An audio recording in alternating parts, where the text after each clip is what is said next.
സ്നേഹം നിറഞ്ഞ ഗുരുക്കന്മാരെ, ജ്യോതിഷ വിശ്വാസികളെ, ഞാൻ മലയങ്കിരി പുരുഷോത്തമൻ ജോസൻ. ഞാനിന്നിവിടെ പറയാൻ പോകുന്നത് പ്രത്യേകിച്ച് ഒരു വിശേഷ നക്ഷത്രത്തിൻ്റെ കാര്യമാണ്. അതായത് ഉത്സവ നക്ഷത്രത്തിൻ്റെ കാര്യം. നിങ്ങൾക്ക് എല്ലാവർക്കും ആദ്യം മനസ്സിലാവുമെന്ന് തോന്നുന്നില്ല. എങ്കിലും പൂരം നക്ഷത്രം ഒരു ഉത്സവ നക്ഷത്രം കൂടെയാണ്. തൃശ്ശൂർ പൂരം.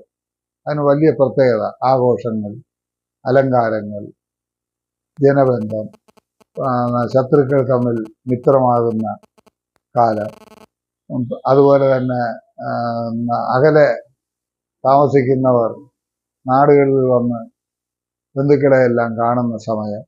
ഇങ്ങനെ പൂരം ഒരു പ്രത്യേക കാലമാണ് തൃശ്ശൂർ പൂരത്തിൻ്റെ സംബന്ധിച്ചിടത്തോളം. അതുപോലെ തന്നെ വളരെ ദൂരെ നിന്ന്, ഞാൻ തിരുവനന്തപുരത്തുകാരനാണല്ലോ, വളരെ ദൂരെ നിന്ന് ആൾക്കാർ വന്ന് പൂര നക്ഷത്രത്തിനാണ് ആറ്റുകാൽ പൊങ്കാല നടത്തുന്നത്. ആറ്റുകാൽ പൊങ്കാലത്തെ കാലം സ്ത്രീകൾക്കൊരു ശരിക്കു പറഞ്ഞാൽ അവരുടെ മഹോത്സവം തന്നെ എന്ന് പറയാം.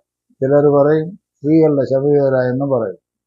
ചിലർ പറയും സ്ത്രീകളുടെ ആറാട്ട് ആഘോഷം എന്നും പറയും. അങ്ങനെ സ്ത്രീകൾ ഏറ്റവും കൂടുതൽ പങ്കെടുക്കുകയും അവിടെ പൊങ്കാലയിടുകയും ദേവി സമർപ്പണം ചെയ്യുകയും ചെയ്യുന്ന ഒരു നക്ഷത്രമാണ് പൂര നക്ഷത്രം. ഇവർ ചിങ്ങക്കൂറുകാർ. അതുപോലെ അവരുടെ നക്ഷത്രാധിപൻ ശുക്രനാണ്. ശുക്രൻ എല്ലാം കൊണ്ടും ഒരു വിശേഷ ഗ്രഹമാണ്. 20 കൊല്ലമാണ് ശുക്രൻ നമുക്ക് കണക്കാക്കേണ്ട ദശ ശുക്രന്. അപ്പം ശുക്രന്റെ ബന്ധമുള്ളത് കൊണ്ട് ഇവർ പൊതുവെ കലാകാരും കവികളും അഭിനേത്രികളും സ്ത്രീ പുരുഷ ഭേദമെന്ന് നൃത്തം, ഡാൻസ്, ഭരതനാട്യം തുടങ്ങിയ പല കലകളിൽ അഭ്യസിക്കുന്നവരും ആയിരിക്കും. ഇവർക്ക് വേറൊരു പ്രത്യേകത എന്ന് പറഞ്ഞത് പൊതുവെ നല്ല മുഖശോഭ, ഐശ്വര്യം, മുടി, നീളം മുടി, ചുരുണ്ട മുടി, ഇങ്ങനെയൊക്കെയുള്ള പ്രത്യേകതകളുണ്ട്. ചിലർക്ക് ജലദോഷം കൂടെ കാണും. അത് ആ ചന്ദ്രന്റെ സ്ഥിതി കൂടെ ഉള്ളതുകൊണ്ട്.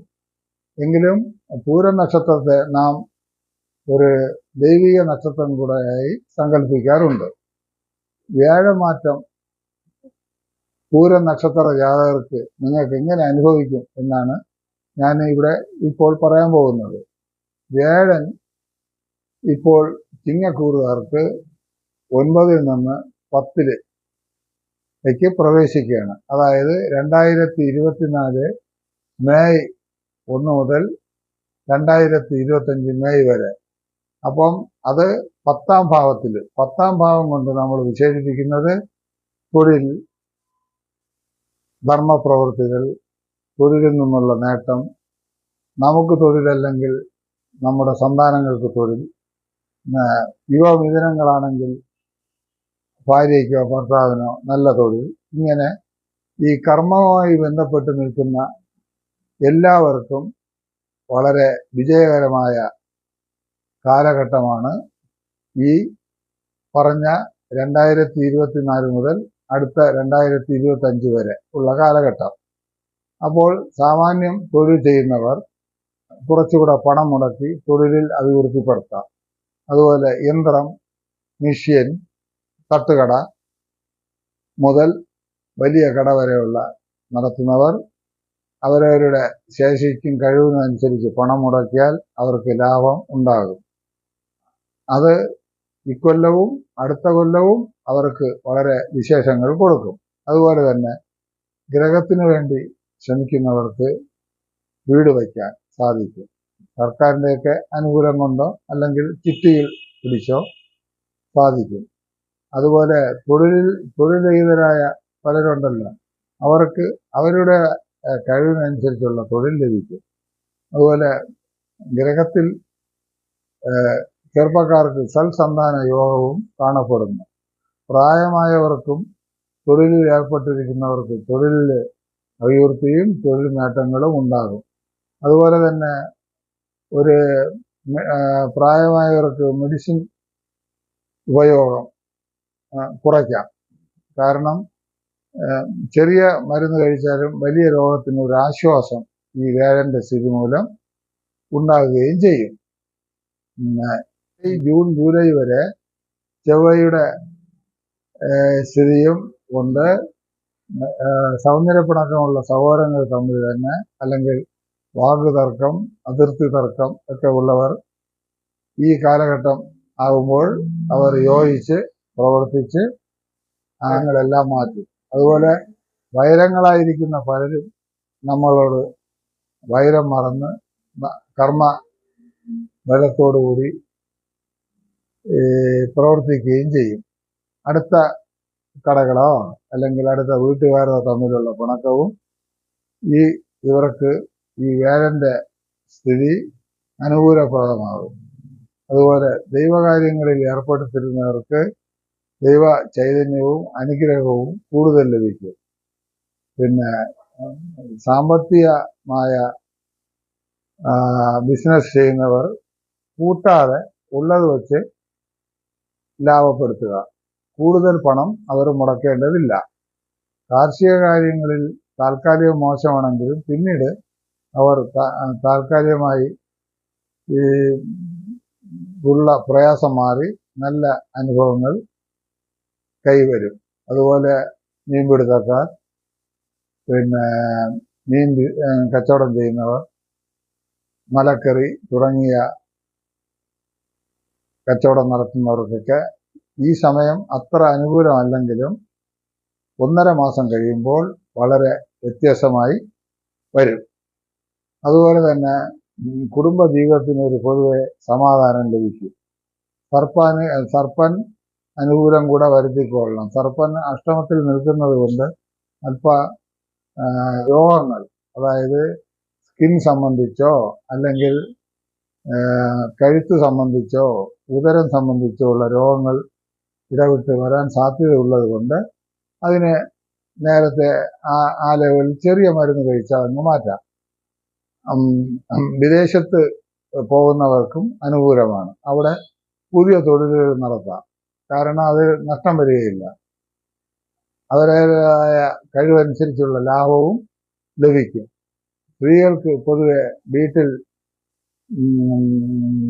ഒരു സന്തോഷമായിരിക്കും. കാരണം മക്കൾക്ക് തൊഴിൽ ലഭിക്കും, ഭർത്താവിന് ആരോഗ്യ ബലം കിട്ടും. പിന്നെ അതുപോലെ തന്നെ അപ്പൂപ്പൻ, അമ്മ, അല്ലെങ്കിൽ അമ്മാവൻ, അച്ഛൻ, ഇവർക്കൊക്കെ പൊതുവെ ശാരീരിക മാനസിക സുഖങ്ങളുണ്ടാകും. പിന്നെ ഭക്തി വിശ്വസിക്കുന്നവർക്ക് കൂടുതൽ ക്ഷേത്രങ്ങൾ ദർശിക്കുവാനും ഉള്ള അവസരങ്ങൾ ഈ കാലഘട്ടത്തിൽ അവർക്ക് ലഭിക്കും. പൊതുവെ എല്ലാ കാര്യങ്ങൾക്കും അവർക്കൊരു സന്തോഷം ഈ കാലഘട്ടങ്ങളിൽ അനുഭവിക്കും. ഏതാണ്ട് ഒരു 40 ദിവസം 45 ദിവസം ബുധന്റെ ഒരു മാറ്റങ്ങളുണ്ട്. ബുധൻ ഇപ്പോൾ ഇവർക്ക് വക്രഗതിയിലേക്ക് പോകുന്നത് കൊണ്ട് നേരത്തെ എന്തെങ്കിലും തരാമെന്ന് പറഞ്ഞവരോ അല്ലെങ്കിൽ എന്തെങ്കിലും ഇടപാടിന് വേണ്ടി പൈസ കൊടുത്തവരോ അവരത് ആദ്യം നിരസിക്കും. അതിൽ വിഷമിക്കില്ല. അത് ഓട്ടോമാറ്റിക്കായിട്ട് തന്നെ വന്നു ചേരും. പിന്നെ ചിലർ ഇവർക്ക് കണ്ടകത്ത് ശനി എന്നും പറഞ്ഞ് ഭയപ്പെടുത്താറുണ്ട്. കണ്ടകത്ത് ശനി കൊണ്ട് ഇവർക്ക് ദോഷങ്ങളൊന്നും ഉണ്ടാകുകയില്ല. കാരണം ശനി സ്വക്ഷേത്രത്തിൽ ബലവാനായി നിൽക്കുകയാണ്. അതിനെപ്പറ്റി നിങ്ങൾ ഭയക്കേണ്ട കാര്യമില്ല. വ്യാഴന്റെ ബലം നിങ്ങളുടെ എല്ലാ ദോഷങ്ങളെയും പരിഹരിച്ച് മാറ്റപ്പെടും. പിന്നെ പൊതുവെ ഇവർ ശുക്രദശയിലാണ് ജനിക്കുന്നത്. അത് കഴിഞ്ഞാൽ ആദിത്യദശ, പിന്നെ ചന്ദ്രദശ, അത് കഴിഞ്ഞാൽ ചൊവ്വാദശ, പിന്നെ രാഹുർ ദശ, അത് കഴിഞ്ഞാൽ വ്യാഴദശ, അത് കഴിഞ്ഞാൽ ശനിദശ. ഇങ്ങനെ ഈ കാലഘട്ടങ്ങളിലെല്ലാം പിന്നെ പ്രായ ഭേദ പുരുഷ സ്ത്രീ വ്യത്യാസമില്ലാതെ ഇവർക്ക് നല്ല അനുഭവങ്ങൾ തന്നെ വരും. ചില കാലങ്ങളിൽ ഈ നക്ഷത്രക്കാർക്ക് ചില പ്രതികൂല അവസ്ഥകളും ഉണ്ടാകും. അത് ദൈവത്തിൻ്റെ കളിയെന്ന് മാത്രമേ നാം അതിനെ സങ്കല്പിക്കാവൂ. കാരണം സുഖവും ദുഃഖവും ഇടകലർന്നതാണല്ലോ മനുഷ്യ ജീവിതം.